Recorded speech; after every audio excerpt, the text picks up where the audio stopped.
वंदे मातरम भैया बहनों। आज अपना आगे से स्टार्ट करते हैं लेसन नंबर 10 को। कुछ अपन चर्चा पहले कर चुके हैं, रासायनिक अभिक्रियाओं के बारे में अपनी चर्चा कल कर ली थी। यानी अपन अम्ल और क्षार के बारे में चर्चा कर रहे थे, जिसके भौतिक गुणधर्म अपन ने पढ़ लिए हैं। कल वाली क्लास तक अपने रासायनिक गुणधर्म खत्म हो गए हैं।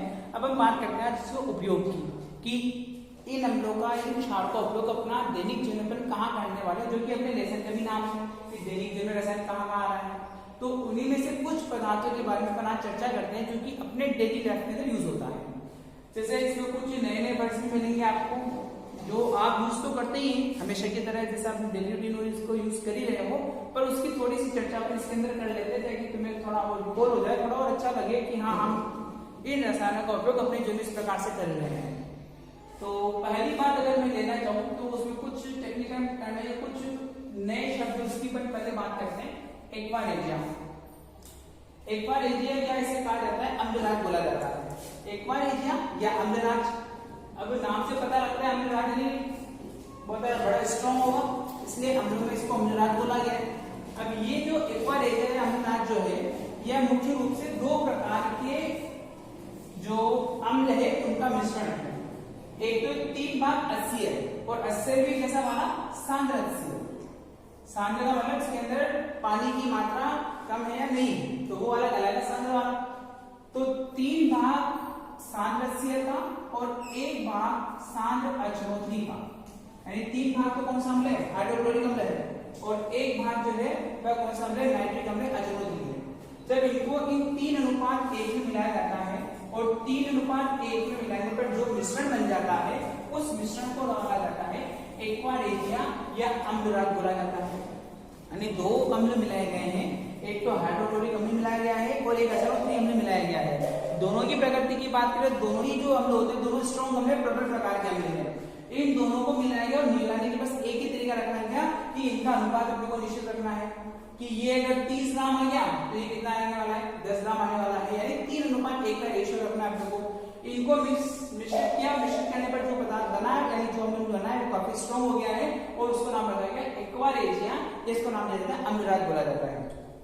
अब स्पेशल बात क्या है इसकी की बात करें तो अगर इस अम्ल को और इस अम्ल को पर्टिकुलर रूप से अलग अलग लिया जाए तो ये दोनों इतने समर्थ नहीं होते हैं कि सोने को भी गला दें, किंतु जब इनका मिश्रण बनकर अम्लराज एक्वारेजिया जब बन गया है तो इस एक्वारेजिया के द्वारा इतना स्ट्रॉन्ग हो जाता है ये कि सोने जो धातु होती है उस सोने को भी गलाने में समर्थ होता है, प्लेटिनम जैसी धातु को जलाने में समर्थ हो जाता है। तो ये पहला हो गया क्वेश्चन एक्वारेजिया। क्वेश्चन की जो टर्म्स बनती है, क्वेश्चन जो पूछे जाते हैं वो इन्हीं को लेकर पूछे जाते हैं। जो स्पेशल वर्ड्स आते हैं जो आपने कभी सुने नहीं है, स्पेशल प्रकार के वर्ड है। जैसे एक्वारेजिया हो गया, अम्लराज हो गया कि एक्वारेजिया अम्लराज होता क्या है, तो इतना आसान होता है कि 3:1 का मिश्रण एक्वारेजिया कहलाएगा, जिसका उपयोग सोने से धातु को बनाने के लिए भी किया जाता है। फिर दूसरा एक क्या मिला है? अम्लों का राजा। कि अम्लों का राजा किसे कहा जाता है? तो आंसर अपना आएगा उसका H2SO4 से बोला जाता है सल्फ्यूरिक अम्ल, यानी अम्लों का राजा बोला जाता है सल्फ्यूरिक अम्ल को। अब इसमें एक अम्लों का राजा सल्फ्यूरिक अम्ल बहुत स्ट्रॉन्ग वाला एक प्रबल प्रकार का अम्ल है। इसका उपयोग जो अगर मुख्य रूप से बात करें तो इसका उपयोग उद्योगों के अंदर होता है, यानी औद्योगिक रूप से इसका महत्वपूर्ण उपयोग है।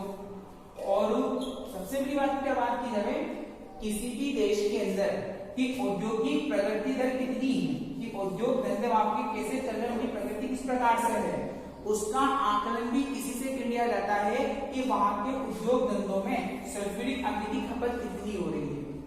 यानी इंटरेस्टिंग वाली चीज होगी कि H2SO4 के आधार पर यह आकलन किया जा रहा है कि उस देश की औद्योगिक प्रगति दर कितनी है, और जितनी ज्यादा होगी उसकी सिंपल सी बात है खपत ज्यादा हो रही होगी, तो इसका औद्योगिक रूप में ज्यादा महत्व होता है। और स्पेशल बात रखनी, अम्लों का राजा बोला जाता है H2SO4 सल्फ्यूरिक अम्ल को बोला जाता है। तीसरी हाइड्रोक्लोरिक अम्ल, जिसका यूज मोस्ट ऑफ अपने घरों के अंदर होते ही है। अपने घरों के अंदर सैनिटरी आइटम्स लगे हुए हैं, टाइल्स लगी हुई घर के अंदर, चाहे वो लेटरी हो चाहे बाथरूम की हो, तो या फिर किचन के अंदर जो लगी हुई टाइल्स लगी हुई है, उन टाइल्स को धोने के लिए जिसका यूज किया जाता है। तो आपने कई बार सुना होगा कि एसिड की बोतल लेके आते हैं, वो हार्पिक के जितने भी इस्तेमाल हो रहे हैं सबकी प्रकृति के अम्लीय प्रकार की है, तो उनमें यूज होता है HCl अम्ल का। अब वो होता बड़ा स्ट्रॉन्ग है, तो इस HCl अम्ल का क्या कहता है? तनुकरण किया जाता है, और तनुकरण करने पर जो तनु HCl प्राप्त हो जाता है, इसके अंदर थोड़ा सा इसको स्ट्रॉन्ग जो होता है, इसकी स्ट्रॉन्ग को थोड़ा कम किया जाता है, इसको दुर्बल बनाया जाता है। तो दुर्बल बनाने के लिए इसका तनुकरण करना क्या कहता है, तनुकरण का मतलब उसमें पानी मिलाया जाता है। अब ये जो तनुस्थिर हो रहा है इसका उपयोग इसके अंदर किया जाता है सैनिटरी जो आइटम होते हैं गैस वगैरह जो भी हुआ उन सैनिटरी आइटम्स को साफ करने के अंदर इसका यूज किया जाता है, जो कि अपन घरों के अंदर करते ही सिंक वगैरह जो भी हुआ उनको उसको साफ करने के अंदर इसका यूज हो रहा है। तो ये तो अपने पास में भी कुछ अम्लों के उपयोग हो गए। एक और अम्ल इसके अंदर बच जाता है, वो भी बड़ा इंपॉर्टेंट है क्योंकि वो भी आपके डेली रूटीन में कहीं कहीं काम आते ही है। अनोखी से बोलते हैं नाइट्रिक अम्ल बोलते हैं।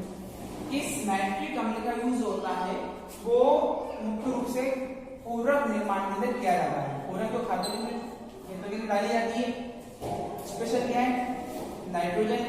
तो रासायनिक विधियों के कारण से नाइट्रोजन को पृथक जो भी विधियां लगाते हैं वो उसके द्वारा इस HNO3 का उपयोग इसके अंदर किया जाता है, उर्वरक निर्माण के अंदर किया जाता है। अब आगे बात करते हैं एंटासिड की। एंटासिड क्या है, अगर एंट का मतलब होता है उल्टा है यानी प्रतिकूल है विपरीत प्रकार का है।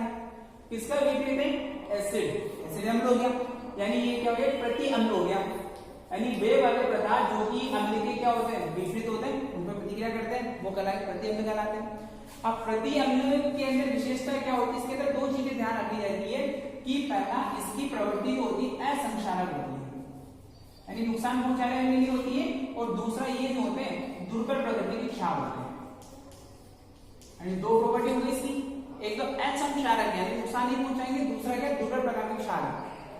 तो इन असंक्षारक दुर्बल प्रकार के क्षार जो होते हैं जो अम्ल के विपरीत अम्ल के प्रभाव को खत्म करने का काम करते हैं उनको बोला जाता है एंटासिड या प्रति अम्ल बोला जाता है। इसमें एक नाम लिखा जाता है, इसको मैंने इसलिए लिखा है कि इसका उपयोग काफी कई बार पूछा गया एग्जाम्पल। इसमें से एक एग्जाम्पल आता है एमजी बोस का H2S मैग्नीशियम हाइड्रोक्साइड, इसका एक और नाम रखा जाता है मिल्क ऑफ मैग्नीशिया।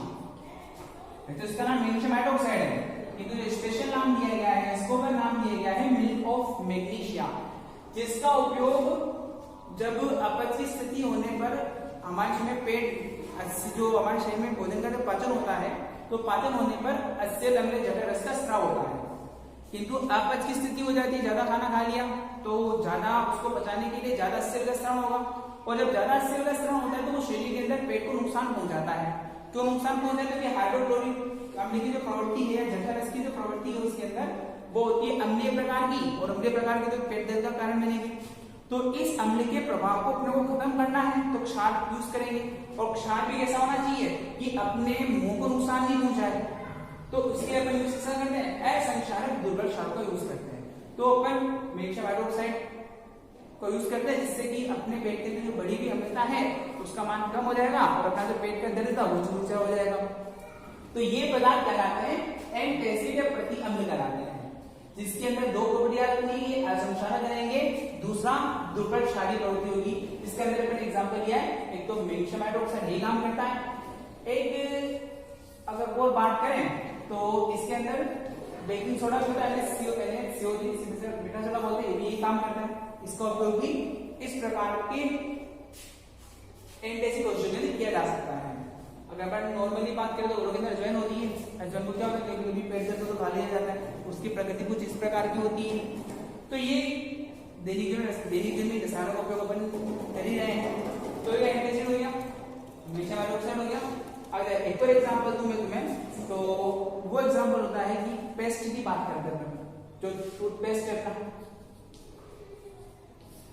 अब टूथपेस्ट में क्या होता है कि जो पदार्थ डाले जाते हैं उनकी जो प्रवृत्ति जो क्षारीय प्रवृत्ति होती है। अब ऐसा क्यों होता है तो आप सुन लेना कि जब अपन भोजन किया रात को, अब रात को भोजन करने पर अपन जब सो जाते हैं या फिर भोजन करने के बाद में उस भोजन के कुछ छोटे छोटे कण जो होते हैं अपने दांतों में कहीं फंसे हुए रह जाते हैं। अब वो जब दांतों के अंदर फंसे हुए रह जाएंगे तो होगा क्या कि अपने अंदर पाए जाने वाले मुंह में जो बैक्टीरिया होते हैं, जीवाणु होते हैं, उन छोटे छोटे फंसे हुए पदार्थों से क्या करते हैं अपना भोजन प्राप्त करते हैं।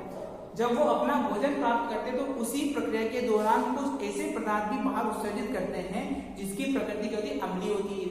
अब ये अम्लीय प्रवृत्ति के पदार्थ अपने मुंह के अंदर स्थित होंगे तो मुंह का वातावरण कैसा बना देंगे, अम्लीय वाला बना देंगे। अब इस अम्लीय वातावरण से फर्क किसको पड़ता है, ये अपने फर्क पड़ता है अपने दांतों को पड़ता है। अब दांतों के ऊपर की परत जो होती है, ध्यान रखना दांतों के ऊपरी परत जो है इसको नाम रखा जाता है एनिमल बोला जाता है। ये एनिमल जो होती है वो बनी होती है कैल्शियम फास्फेट से। किससे बनी हुई है? कैल्शियम फास्फेट से बनी हुई है। अब कैल्शियम फास्फेट से जो बनी हुई है उस पे क्या होगा कि ये अम्लीय पदार्थ जब जाते हैं तो ये कैल्शियम फास्फेट जो होता है वो धीरे धीरे संक्षेपित होने लगता है, खत्म होने लगता है। अब जब ये खत्म होगा तो अपन क्या दांतों में कीड़े लग गए, तो ऐसी स्थिति हो ही नहीं, तो अपन क्या करें, जो अम्लीय प्रभाव बढ़ा हुआ है उस प्रभाव को क्या कर दिया जाए, कम कर दिया जाए। तो उसको कम करने के लिए अपन क्या करते हैं, इन टूथपेस्ट का यूज करते हैं। अभी तो टूथपेस्ट चल गए, जब टूथपेस्ट नहीं थे तो उससे पहले लोग क्या करते थे, नीम का यूज करते थे। और नीम की प्रकृति क्या होती है, कड़वा होता है, क्षारीय प्रवृत्ति होती है, जिससे कि बड़ी भी अम्लता का मान कम हो जाता था और उनके जो दांत थे वो खराब नहीं होते थे। तो ये कुछ दैनिक जीवन में रासायनिक उपयोग है, कुछ हम लोग मैंने बात की है, शायद में कुछ बात की है, तो उम्मीद आपको समझ में आया होगा। फिर भी नहीं आया तो आप लोग कमेंट अपना कर सकते हैं। धन्यवाद।